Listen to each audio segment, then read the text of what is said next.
Hi, everybody. I'm Bianca Della Garza, and you have to check out Gene Valentino's Grassroots Truthscast podcast. I was a guest. He has the best guests always. Check him out. With breaking news and political commentary from a public servant, serial entrepreneur, community leader, philanthropist, and American patriot, and a darn nice guy, it's time for the Grassroots Truthcast and your host, Gene Valentino. Hi, friends. Gene Valentino, and welcome to another episode of Gene Valentino's Grassroots Truthcast. You know, we have guests on from all walks of life, political, social, spiritual, banking, you name it, we have them on, as you know. And today I want to introduce you to someone you better already know. His name is Rudy Giuliani. Rudy is considered one of the most successful United States attorneys in history. Serving as United States Attorney in the Southern District of New York from 1983 to 1989.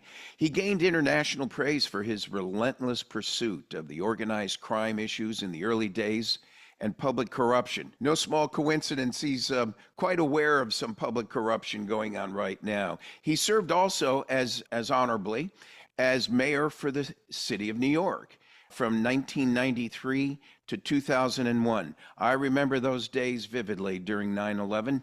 He spearheaded so many issues on recovery as well. And he went after many of the issues related to the terrorists' attack on 9/11 and was an integral part and supporter of Donald Trump during his first term in office. Giuliani's success as a public servant, he has impacted millions of lives, folks, and his legacy has been solidified. Oh, yes, he's been under a little bit of attack recently, and we'll talk about that at his suggestion. One of the most comprehensive public figures, folks, in American history. Welcome aboard, Rudy. Well, thank you very, very much, Gene. I really appreciate being on your show. Thank you. And we're going to have a real deep dive with Rudy Giuliani here on Grassroots Truthcast right after this. Throughout history, the spirit of patriotism has prevailed. The battles may have changed, but the values remain the same. Today, in 2024, we find ourselves at a pivotal moment where the call for unity, freedom, and a better future echoes louder than ever. For more than 10 years, Patriot Mobile has been committed to supporting the values that make our nation great. With affordable plans and reliable nationwide coverage, Patriot Mobile is not just a wireless service. It's a call to action for those who believe in the American dream. Because this year is not just any year, it's the most important year since our nation's founding. Choose a wireless carrier that shares your values. Choose Patriot Mobile.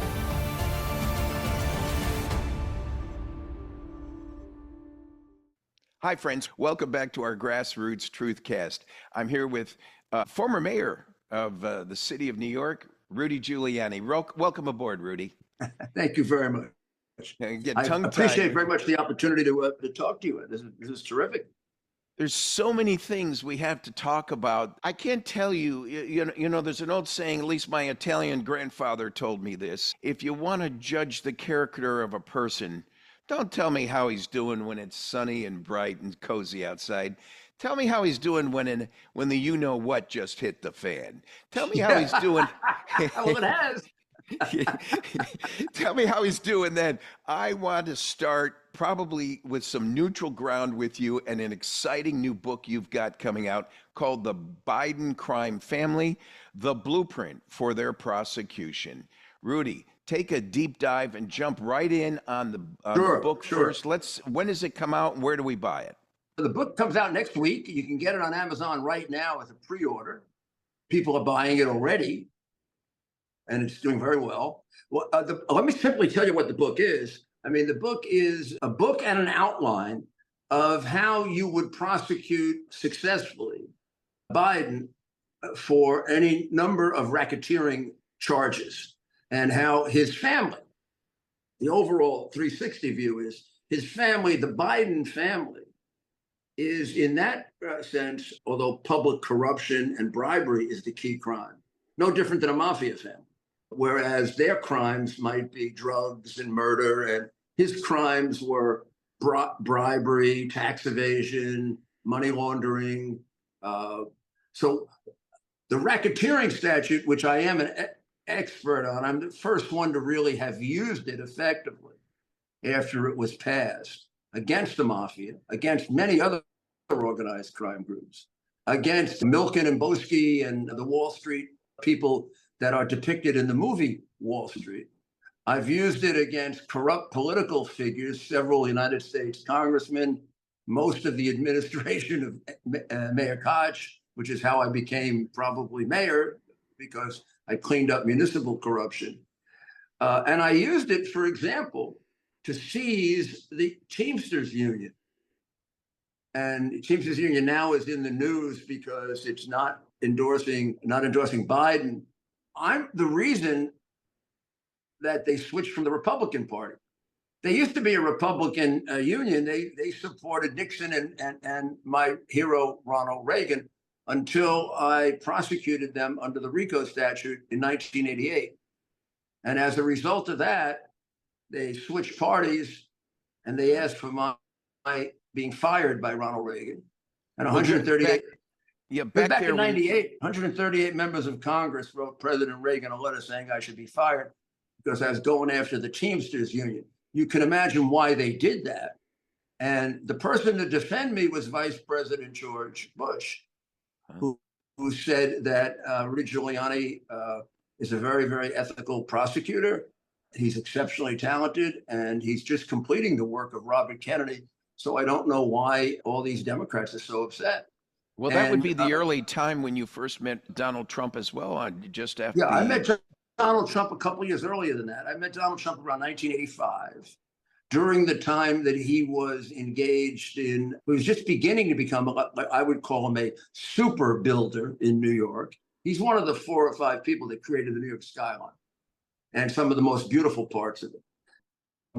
And I met him and really got to know him when he got involved with the Wallman Rink. The Wallman Rink is in Central Park. It's best known for its being featured in Love Story, the great novel and movie. And Wallman Rink had fallen apart. And I think even the mayor before Koch put it out to bid to fix it. 6 years later, there had been 3 attempts, tremendous amount of corruption. I mean, it was being used for kickbacks. Nobody would get started because when they got started, all the money had already been stolen. Oh my! So Koch was frustrated as hell because although Koch was surrounded by crooks, he was an honest man himself. But he was surrounded. I mean, his administration was about as crooked as it could get. I put his 2 key political figures in jail. I personally prosecuted them. Yeah, but unlike today, Rudy, you had a foundation of facts and evidence. Would you say that's allowing me to jump in here? But if you want to read my book, I have 10 times more facts against Joe Biden than I did in that case. Well, yeah, and let's distinguish. I'll come back to that later in the conversation, but you just nailed it. That's the issue between then and now, isn't it? The miscarriage of justice, the selective prosecution, the favoritism and now election interference extending from the administration itself are the things that surrounded a lot of the issues you're dealing with. But I want to stay on your book for a second. Where can people buy your book? So you get my book on, the best place to get it right now is Amazon, because it's available. You just go on Amazon, it's available for pre-order, and you'll get it in about 5 days. And the book focuses on the Biden crime family and on the three of their most prominent cases that would make up a RICO prosecution. 4, actually. So here, every time Joe Biden was named by Obama, and Obama had this term, point man, meaning he would be in charge. The first one was Iraq. He made him point man for Iraq. When he was point man for Iraq, he was supposed to negotiate a status of forces agreement with the government of Iraq so we could leave our troops behind and protect the people that we had promised protection to. Sound a little like Afghanistan, right? So Joe went there. Joe negotiated for weeks. And of course, Joe did what he always did. As Secretary Gates tells you, he failed. Secretary Gates, who was the Secretary of Defense, has written a book saying Joe Biden never, ever was right about foreign policy. He has made more mistakes than you possibly can imagine. That's his fellow cabinet member saying that, not me. So he gets nothing from the government other than he's told to go to hell. But 2 weeks later, his brother gets 25% of a $1.5 billion housing contract in Iraq. His brother, James, I think it was James or Frank, I don't remember which one, knows nothing about housing. Not a damn thing. I think he even says it. And yes, he did. So we have the first example, prominent example, where America gets screwed by the Bidens, but the Bidens get millions. Now we come to Ukraine.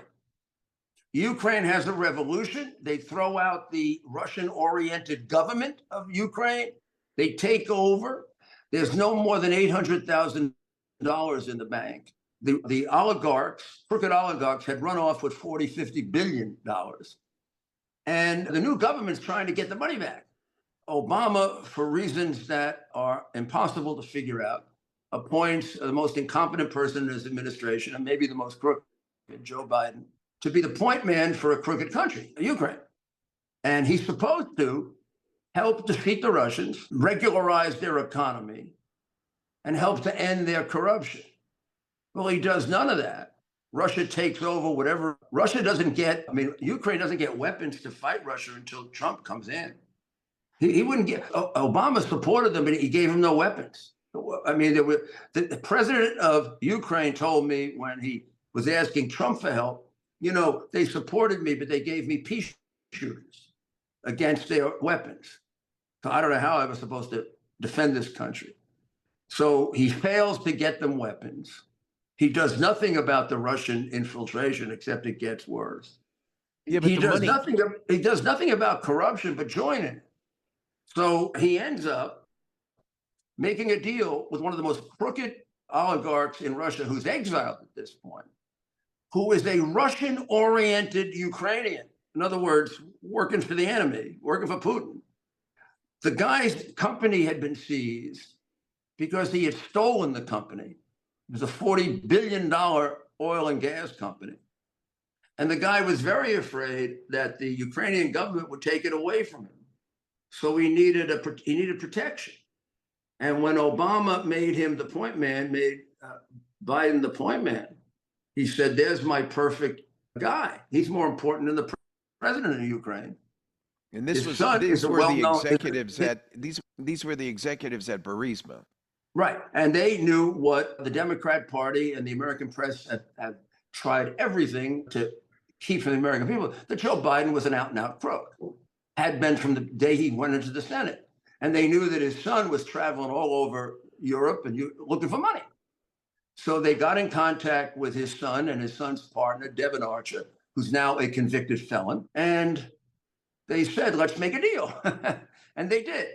They hired Hunter and Devin, who know nothing about oil and gas, put them on the board and paid them approximately $2 million a year for the following: a promise that Joe, when it was going to become necessary, would use his influence with the Ukrainian government to get the case dismissed.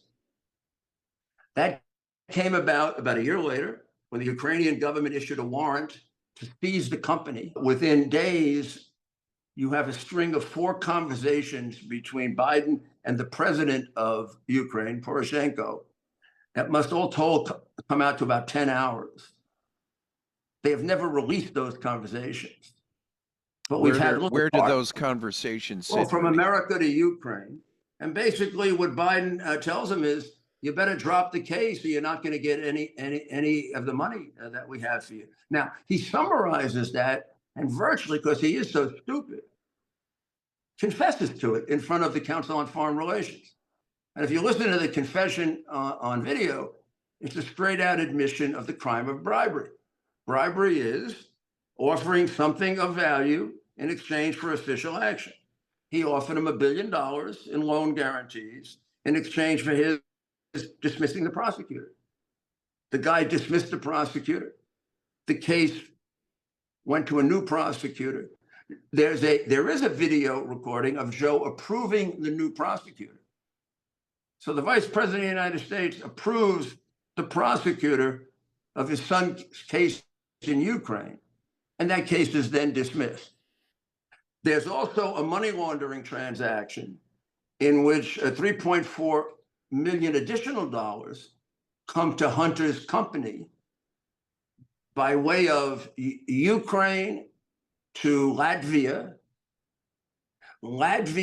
to Cyprus, Cyprus to New York, and then there's a little note, $800,000 for Joe. That happened in February of, let me give you the date, 2016. He could have been prosecuted for that long before he ran for president. And anybody else would have been prosecuted for the money laundering transaction like that. Mm-hmm. But he had to fix in with the State Department, with the Treasury Department, and most importantly, with the FBI.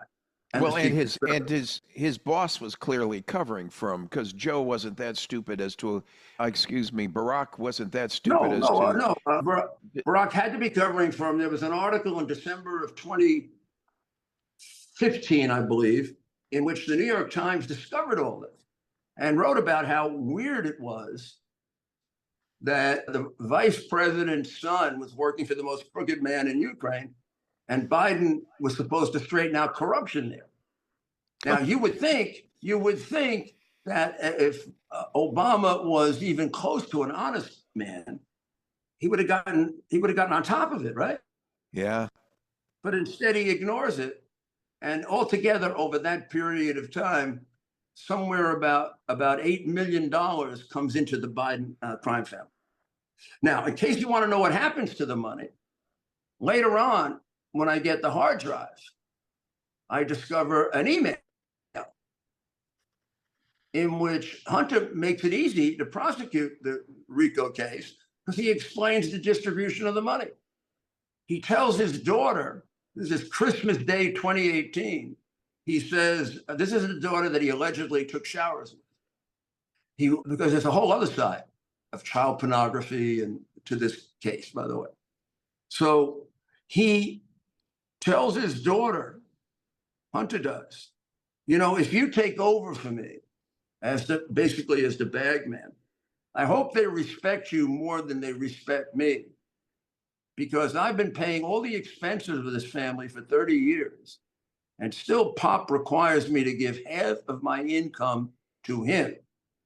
Now you just got the scheme and the distribution. Half of all of the income that came into the Biden family went to Joe. All of the income came in to buy Joe's influence.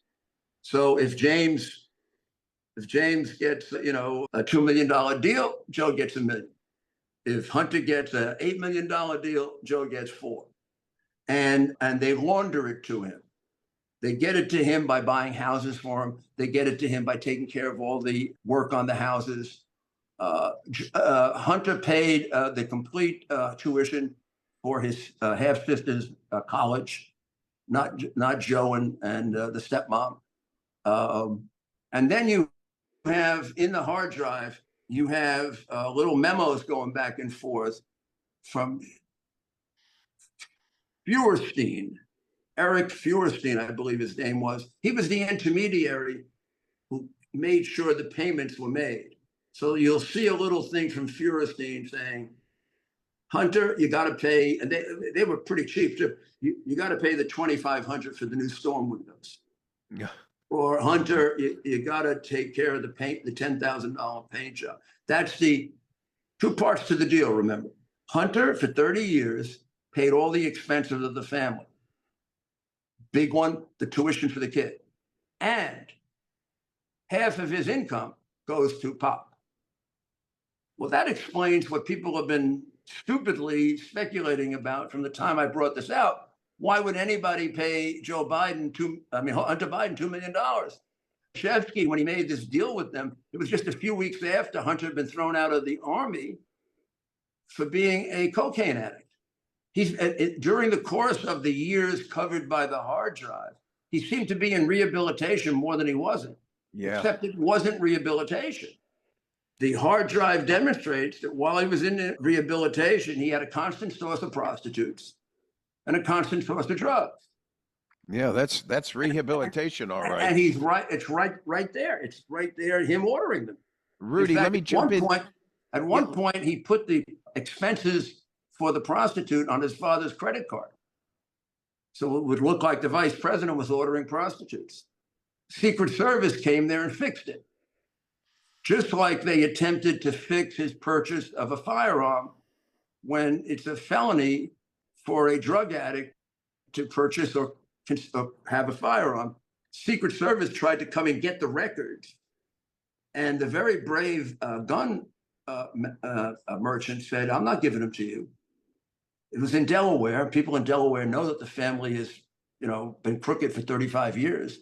And the guy said, "I know why you're here. You don't get these records. ATF gets these records." Yeah. And he wouldn't give it to the Secret Service. Otherwise, that case would have been buried by the Secret Service. Hasn't some of that already expired? I mean, we're losing out because the statute of limitations went by on some of this, correct? Yes, deliberately. Deliberately, yeah, they slow rolled it. They slow rolled it. The Delaware prosecutor deliberately, like the tax evasion case, is for the little bit of money that he got that is not connected to his father. Yeah. All of the deals, like, I'll give you sort of a breakdown. They got bare minimum 9 million from Ukraine, probably 20, because there are offshore bank accounts the FBI has never gone to look at. Even though they were given 4 years ago, the woman who was prepared to show them the offshore accounts, and the Treasury Department, even under Trump, because of the deep state, protected those accounts. So we don't know how much money is in there. All we have is speculation about that from the Ukrainian prosecutor. They would say he got more like about 20 million, but we can prove 8. Then he got $3.5 million from the richest female oligarch in Russia, one of the richest oligarchs in Russia, close to Putin.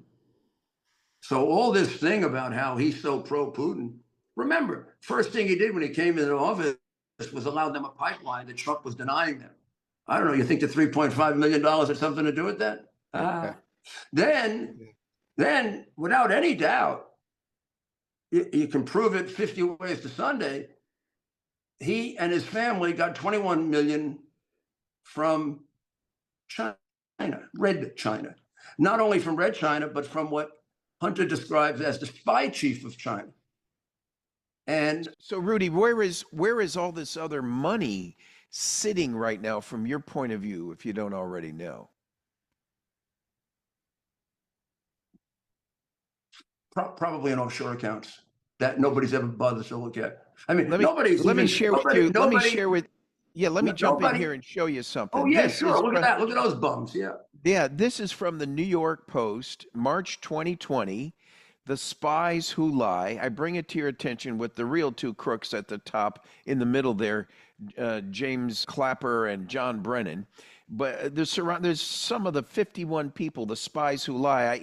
I interrupted you here because they were talking about the erroneous Hunter Biden laptop, which allegedly had erroneous information on that Trump allegedly was trying to use to make Biden look bad at the 11th hour, when in fact these co-conspirators were covering for Biden to help him get elected. Had that been known at the time to be true, even by the evidence you just described on the evidence on the laptop, is it not true that we would not have had Biden as the 46th president? It would have been Trump. Is it not true that many of these claims against the Biden crime family could have been could have been prosecuted. Is there any way in the law, and you would know this better than me, of course, where you can take something that's so heinous and outside the statute of limitations and bring it back in as an active investigation? Is that not possible? Well, yeah, it is. It is. What you pointed out with the spies who lied is very, very important, because what you have there is an all-star cast of the people who have been guiding our intelligence for 20 to 25 years. Yeah. And now you get to see why we had Benghazi.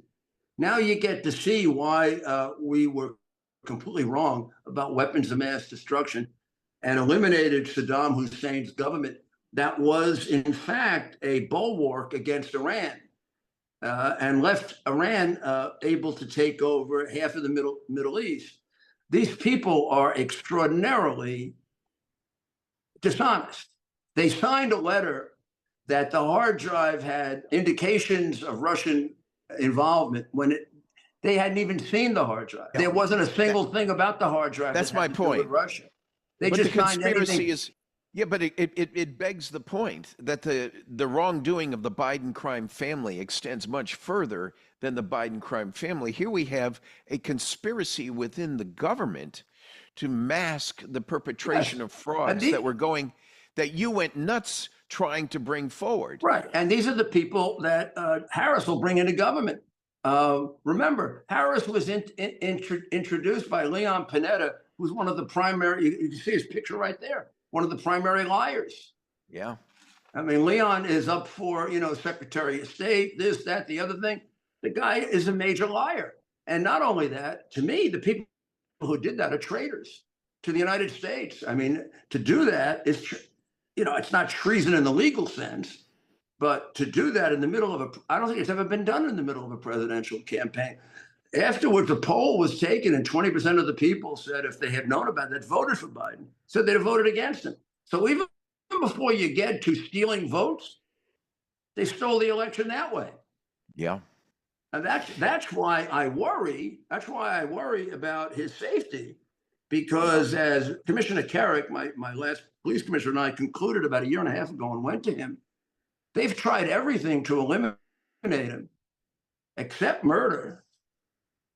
And these people are such moral degenerates that I wouldn't put murder past them.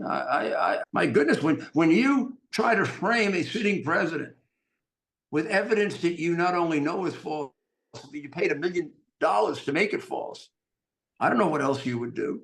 It would seem to me you'd do anything. Now, why are they doing this? They're doing this because there is a deep state. And when it gets discovered, they're all going to be part of it. And first, they're going to lose the security clearances that they sell. And second, maybe instead of me and Trump being headed to jail, they'll be headed to jail.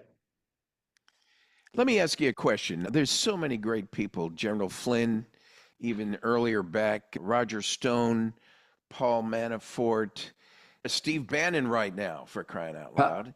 George Papadopoulos. George Papadopoulos, who took a hit. And now Steve Bannon is still in jail. Yeah. Right now, today, he's still in jail. And Peter Navarro was just let out of jail. And they arrested him in leg irons? Yeah. That's the Gestapo. And Bannon apparently was resisting providing testimony before a Democrat Congress. He refused to, and it was one of the reasons off he went to jail. How many times did a Democrat come in before refuse to come in before Congress? Holder. Yeah. Holder. There you go. On where's all kinds of very look like illegal gun transactions with Mexico. Yeah. And what about Garland? Garland, who's got to be the most crooked attorney general in history, refuses to give him anything. The FBI withheld the hard drive for 17 months. Yeah, why is that? These people have committed cover-ups of crimes. What Steve was doing was preserving executive privilege, waiting for a court to decide it, not Congress. I don't think anybody's ever been put in prison for that. And they won't let him out on good behavior. I mean, he got like 6 months, which means you can almost guarantee it only served 4. They're making him serve the whole thing. But there's a reason for that. They want to shut him up. Yeah. Steve is a very strong voice. Well, look what they did to Manafort. Manafort, they shut up. Navarro, they shut up until the last couple of weeks. They try everything to shut me up. I mean, my God, they basically want me to starve to death. Rudy, I have all these issues we bring up are to show the American people on this Grassroots Truthcast and the world the injustice. We have such a beautiful nation. Your immigrant grandparents or parents, my immigrant grandparents. Grandparents, yeah. Grandparents came to town and went through the hoops to become proud citizens of that star on the mountain called America. And it was such an honor to come. While many try to break through the line now feeling the same way, it's still unjust. And the injustice of what's going on now transcends to the Biden crime family. And I'm sure you're capable of making direct connections to the Biden crime family in your book. But you know, folks, I really urge people, I try to make it as simplified and easy to follow charts. Other things, you can see some of the evidence actually there. You'll see the actual money laundering transaction. So I would really urge people before the election to read it. Yeah. You can get it done. It'd probably take you a couple of hours. This is why they're persecuting him, me, Bannon, and about 500 other people. Look Rudy, at the January 6 people. Look at the January. Look what they're doing in January. Let me just tell you, although we don't have time, January 6 was their creation. I knew that the night it happened. I had the people with me who did undercover work in the various groups. I had the pictures of them. I turned over the shooting of Ashley Babbitt, thinking naively that a U.S. attorney wouldn't disregard first-degree murder. They've never even investigated that. Rudy, I got to ask you directly. The people who knocked the door down, we don't know who they are. The cops that let them do it, we don't know who they are. There was no reason to shoot her. And why do you think there was 16 cops around to grab her? They didn't have to shoot and kill her. In the limited time, you can go on about all these consistent stories and their persecution of you. But why, Rudy? And here's my request to ask you as a lawyer. You're going to soon have, hopefully, a Republican House of Representatives, a Senate, and hopefully, God willing, a Republican president, with the three branches of government controlled by the same party. If the Republicans get off their ass and move in turbo light speed, my friend, should we not, Mr. Law Professor, should we not impose, for the first time in history, constitutional amendments that deal more about punitive actions for wrongdoing, not like the 27 amendments we have, which all focus on entitlements and rights, voting rights, women's rights, all kinds of rights. Let me give a summary answer to that. We have to do two things. We have to prosecute those that did the worst things, not to prosecute everybody, but the worst things. The RICO law allows you an extension of the statute of limitations for a lot of these crimes. So you don't lose. Which could be imposed then. What you're saying could be imposed. Done. We shouldn't go after the little people like they've offered up. I mean, some little person they let Comey go free, they let Hillary go free, they let Biden go free, they let Hunter basically go free. Go on and on and on. Go after the big people. I'm not interested in the guy who smashed up the 33,000 emails. I'm interested in the boss who told them to do it. That's right. And those should be pursued, not out of vindictiveness, but out of justice and deterrence. I think if we had prosecuted some of these 4 years ago, you wouldn't have what's going on now. That's right. They think they can get away with anything. They can say anything about me. I don't think it's been about 3 years that they said anything true about me. I mean, it used to start with they would take something that was partially true and exaggerate it. Now they just make it up. They just make it up completely. It comes out of nowhere against Folks, me or Trump or, I mean, like that woman supposedly in the department store that he sexually, I mean, you got to be out of your mind to think that in the most crowded department store in the middle of the day in New York, one of the most famous men in New York is going to sexually assault a woman basically in public, because that little dressing room is basically in public. Plus, Rudy, they did not like your narrative, Rudy. They did not like your narrative.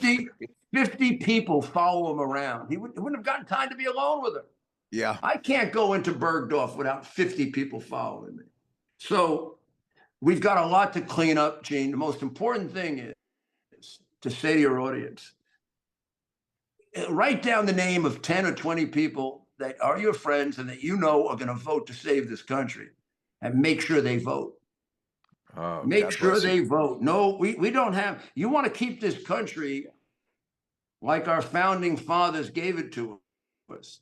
You want to fulfill your obligation to your children to make it better than it was given to you. You gotta vote now. No more time. Well, I see the polling going on right now during this interview.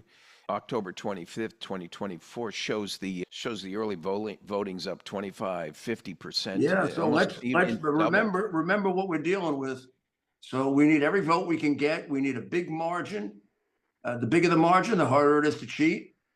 Yeah. And the stronger the message to them that they got to go back to the Democratic Party of our parents and way back. Yeah. There's no reason why the Democratic Party shouldn't be honest. Yeah. And there were times in our history when it was. Right now, it is a corrupt enterprise of some very, very evil people. And I know your book brings that out, The Biden Crime Family, the blueprint for their prosecution. Folks, we're talking with Rudy Giuliani. I'm going to have to you have to run in a minute or two, okay? Okay, yeah, he's a United States attorney in history, serving the U.S. attorney in the Southern District of New York from 1983 to 1989, and then became a very famous New York City mayor in 1993 to 2001. I'm privileged, Rudy, that you've been able to squeeze us in today on the Grassroots Truthcast. Any parting thought? Oh, I want to say one thing.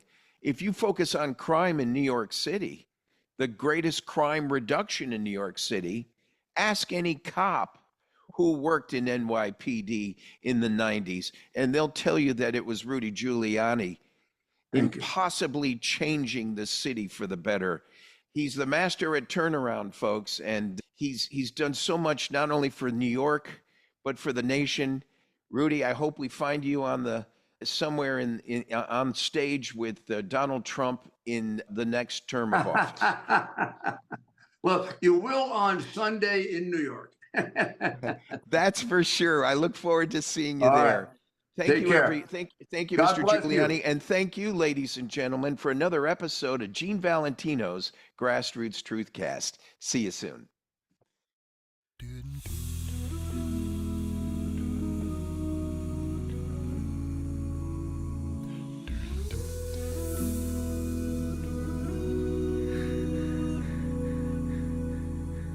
If tomorrow all the things were gone, I'd work for all my life, and I had to start again with just my children and my wife. I thank my lucky stars to be living here today, where the flag still stands for freedom, and they can't take that away. To be an American, where at least I know I'm free, and I won't forget the men who died, who gave that right to me. And I gladly stand up next to you and defend her still today, 'cause there ain't no doubt I love this land. God bless the USA. God bless the USA.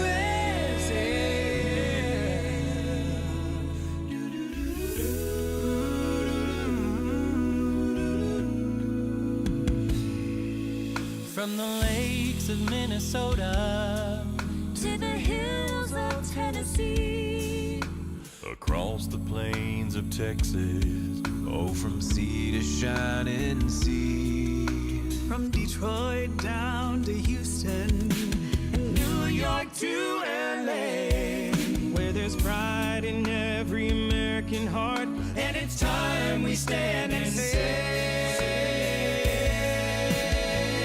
oh, and I'm proud to be an American, where at least I know I'm free, and I won't forget the men who died, who gave that right to me, and I'd gladly stand up next to you and defend her still today, 'cause there ain't no doubt of this land. God bless the USA. God bless this country, and I'm proud to be an American, where at least I know I'm free, and I won't forget the men who died, who gave that right to me, and I gladly stand up next to you and defend her still today, 'cause there ain't